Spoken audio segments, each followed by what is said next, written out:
Welcome. এসএলএসটির verification শুরু হয়েছে। আগামীকাল থেকে আছে আমাদের এডুকেশন বিষয়ের যারা সফল ক্যান্ডিডেট তাদের ভেরিফিকেশন বা অন্য অন্য সাবজেক্টের ভেরিফিকেশনগুলো রয়েছে। এরপরে নবম দশম রেজাল্ট আশা করা যাচ্ছে আগামীকাল আসতে চলেছে, তার ভেরিফিকেশন শুরু হবে।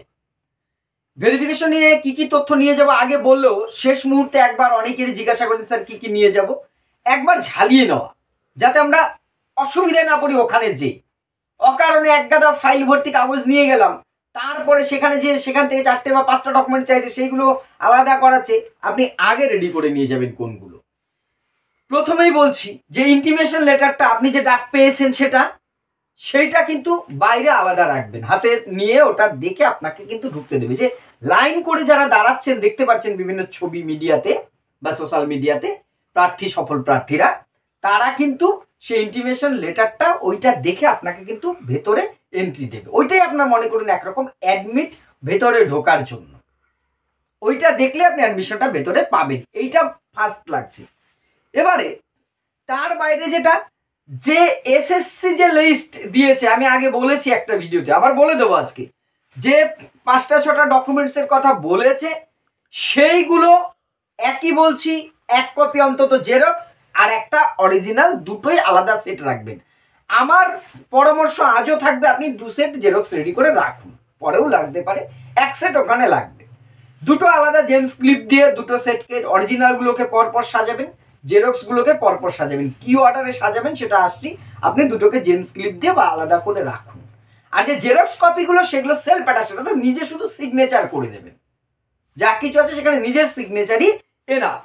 ওকে, সেলফ অ্যাটাচটা নিজের সিগনেচার করলেই হবে। এবার কি অর্ডারে সাজাবেন, এমপি মানে মাধ্যমিকের অ্যাডমিটটা কিন্তু খুব ইম্পর্টেন্ট এজ প্রুফ হিসেবে, কারণ আমরা জানি আমাদের সব জায়গাতেই মাধ্যমিকের অ্যাডমিট কার্ডটা কিন্তু লাগে, বাদ বাকি জায়গার অ্যাডমিট কার্ড কিন্তু কোথাও সেভাবে আর কেউ খোঁজ খবর নেয় না। অ্যাডমিটটা রাখবেন।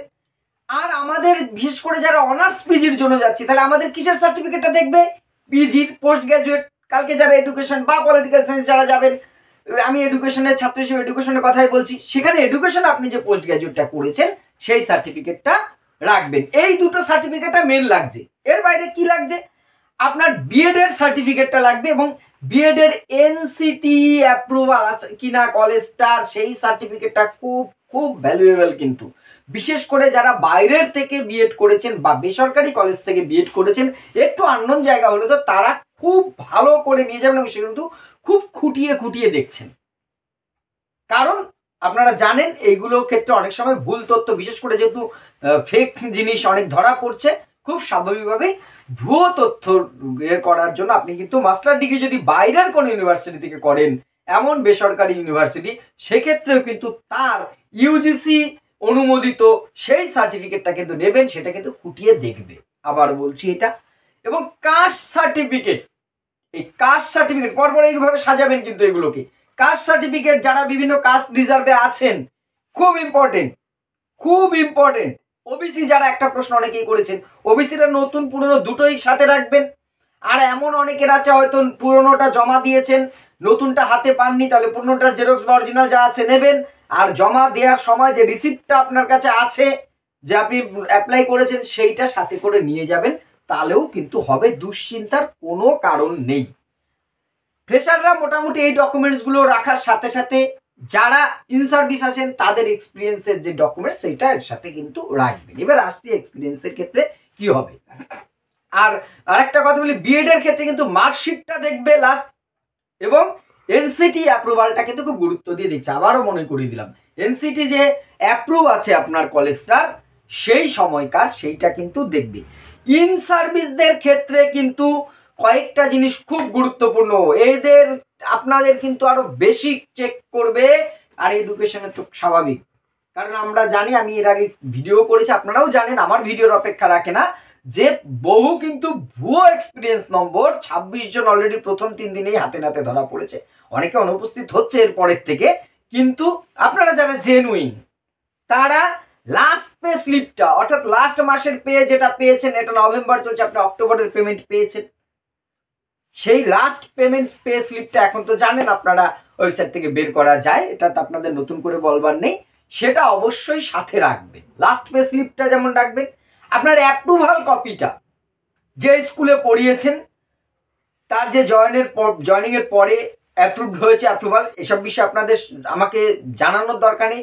এবার এখানে আরেকটা প্রশ্ন, অনেকে আছেন কিন্তু ট্রান্সফার নিয়ে অন্য স্কুলে এসছেন এর মধ্যেই। আমি নিজে যেমন ট্রান্সফার নিয়েছিলাম 2016 একজন শিক্ষিকার সাথে মিউচুয়াল ট্রান্সফার করেছিলাম, তাহলে তার দুটো অ্যাপ্রুভাল হবে কিন্তু তাদের। যদি মিউচুয়াল বা জেনারেল কোনো রকম স্পেশাল গ্রাউন্ডে ট্রান্সফার নিয়ে থাকেন সেই দুটো জায়গার অ্যাপ্রুভালই কিন্তু আপনার লাগবে। আর কি, জয়নিং ডেট থেকে এক্সপিরিয়েন্স সার্টিফিকেটটা আপনাকে যেটা স্কুল থেকে দেবে এবং সেটা ফরম্যাট একটা আছে, আপনারা পেয়েছেন নিশ্চয়ই, সেই ফরম্যাট অনুযায়ী করে নিয়ে যাবেন। যারা দুটো স্কুলে পড়িয়েছেন তারা কিন্তু আগের স্কুল কন্টিনিউশন করে নেবেন, না হলে কিন্তু এক্সপিরিয়েন্স নাম্বারটা মিসম্যাচ হয়ে গেলে অনেক সমস্যা পড়তে পারেন। আর যারা ফ্রেশার ভাই বোনেরা দাদা দিদিরা আছেন তাদের তো এই ঝক্কি ঝামেলাটা নেই, আপনাদের আগে যে ডকুমেন্টসগুলো সেগুলো রাখবে, ঠিক আছে। এক্সট্রা ডকুমেন্টস অযাচিতভাবে অযথা নিয়ে ফাইলটা বিরাট ভারী করে নেওয়ার দরকার নেই। তবে হ্যাঁ, একটা কথা বলবো, অরিজিনাল ডকুমেন্টসগুলো সাথে নিয়ে যাবেন বা অরিজিনালগুলো রাখুন ফাইলের মধ্যে। কেন?